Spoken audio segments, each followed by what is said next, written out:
This was the moment that defined him for millions. Single kick, a single miss, and just like that, the hero became the villain. But that's not the real story. The real story is about a boy from Caldano who fought through pain, pressure, and expectation, who carried a nation on his shoulders, and whose name should have been remembered in gold, not grief. Because before the world remembered him for that one moment, he gave them 1,000 others.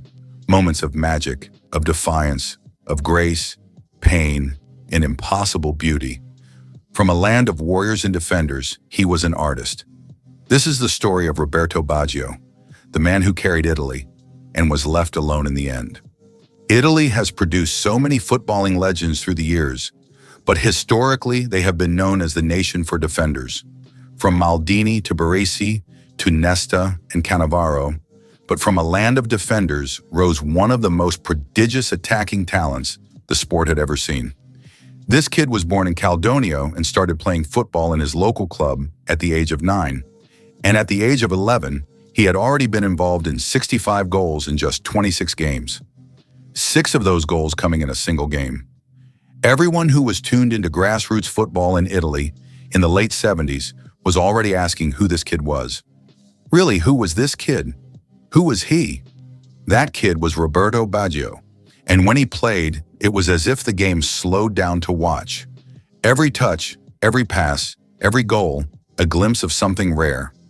He moved to Vicenza's youth team in 1980 at the age of 13 and was promoted to the first team at the age of 15, where he competed in the Serie C. The third tier of Italian football. Baggio's first goal in the Serie C came from the spot on the 3rd of June, 1984. Little did the young teenager know that the penalty spot which opened his account would turn around and betray him at the end of his career. But for now, Baggio was still the most unplayable youngster in Italy. He was named best player in the Serie 1 in 1985, and the biggest clubs in the country were already fighting for his signature. He was destined for a move to a Serie A club that summer. In fact, he was scheduled to finalize a move to Fiorentina in 2 days before the worst imaginable thing happened. At the very end of the season, while attempting a slide tackle, Baggio ruptured the ACL and meniscus in his right knee. He was just 18 years old, and the doctors feared that he might never play football again. Baggio was distraught. His career was about to end, before it had even started, and just before his big break too. It was the worst thing ever, but Fiorentina stood by him. Despite what the doctor said, they still went ahead to sign him and even paid for his surgery and rehabilitation, which is why a bloody war broke out on the streets of Florence, when Baggio ended up moving to Juventus some years later. We'll come to the war soon, but for now, Baggio was a Fiorentina player, and everyone loved him until they didn't. He didn't play a single Serie A game in his first season at the club because of his long-term injury. He was signed in 1985, but had to wait a full year for his Serie A debut, which eventually came in September 1986.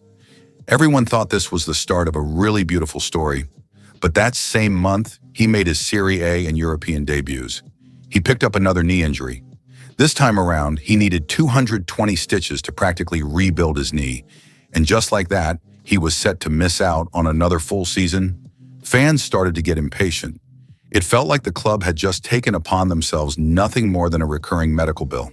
Yes, he's a brilliant player, but what's the point of his brilliance if he's never fit enough to play? But Baggio focused on getting back to the pitch as quickly as possible, and that finally happened 8 months later, in May 1987. And he came with a special gift for the fans. Baggio made his return against Diego Maradona's Napoli, the eventual winners of the Scudetto that year. Everyone expected Napoli to win comfortably, especially after they went 1-0 up, but Baggio scored a beautiful free-kick goal and managed to snatch a point for Fiorentina. That goal didn't just secure a point against the mighty Napoli, it also saved Fiorentina from relegation that year. That goal right there was the start of new things. After an injury-laden start to life at Fiorentina, Baggio finally began to get up to speed. Then, in the 1988 to 1989 season, he exploded. He scored 15 Serie A goals and was the league's third highest goal scorer that season. He also helped Fiorentina finish 7th on the table, ultimately helping them secure a ticket to the UEFA Cup. Baggio quickly became known for his otherworldly creativity and composure in front of goal. Miguel Montori, an Argentine-born Italian legend, declared that Baggio was even more productive than Maradona and crowned him the best number 10 in the league. That's how good Baggio was. Having helped them secure a spot in the UEFA Cup, Baggio then went on to lead Fiorentina to the final in 1990. It was in that campaign that he scored his first European goal, and again it came from the penalty spot. Anyway, Fiorentina eventually lost to Juventus, and that was where the drama started. Not long after the UEFA Cup final, the world was shocked by one of the most controversial transfer moves in football history. Juventus had just signed Roberto Baggio from Fiorentina for £8 million, making him the most expensive player in football history at the time. The Fiorentina fans could not believe it, and they were completely irate after all the club had done for him. How could he dare do that? Not to just leave, but to join a rival. Come on! Now, for those who don't know, Juventus and Fiorentina are bitter rivals. You see, in 1982, Juventus beat Fiorentina to the Scudetto on the last day of the season, no thanks to a series of controversial refereeing decisions. From that moment on, Fiorentina fans hated the sight of Juventus. When they signed Baggio in 1985, it was a sweet victory because Juventus had previously shown interest in the youngster. But in the summer of 1990, it felt like they lost twice 2 trophies to their bitter rivals, one the UEFA Cup and the other Roberto Baggio. After news of this transfer became public, riots broke out on the streets of Florence. There were bricks and chains being thrown, and it was so bad that the Fiorentina president, Flavio Pontello, had to lock himself in the stadium because he feared for his life. But the riot raged on in the streets of Florence, leaving 50 people injured. 9 persons were eventually arrested in the aftermath of the rampage. Things got so bad that Baggio had to come out and say that he didn't really want to join Juventus, but he was forced to accept the move by the Fiorentina president. But that didn't stop him from getting whistled and booed when he first returned to Florence, in the white and black of Juventus. But that day, he did something that instantly won back the hearts of the Fiorentina faithful. In that game, he won a penalty for Juventus, but despite being the club's designated penalty taker, he refused to take that particular kick. He would later say it was because the goalkeeper knew him too well, but everyone knew the real reason. He just could not bring himself to score against a club he still loved so deeply. The Juventus coach didn't like that, so he took Baggio off, and his replacement went on and missed the penalty, and Juventus eventually lost the game. But the biggest image of that match came when Baggio was walking to the bench after he had been taken off. A Fiorentina scarf had been thrown onto the pitch, and he picked it up and held on to it. Now that right there was an image which stuck.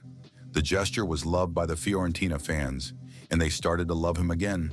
But the Juventus fans did not appreciate it at all. In fact, at the next training session, there were about 300 Juventus supporters there to give Baggio a piece of their minds.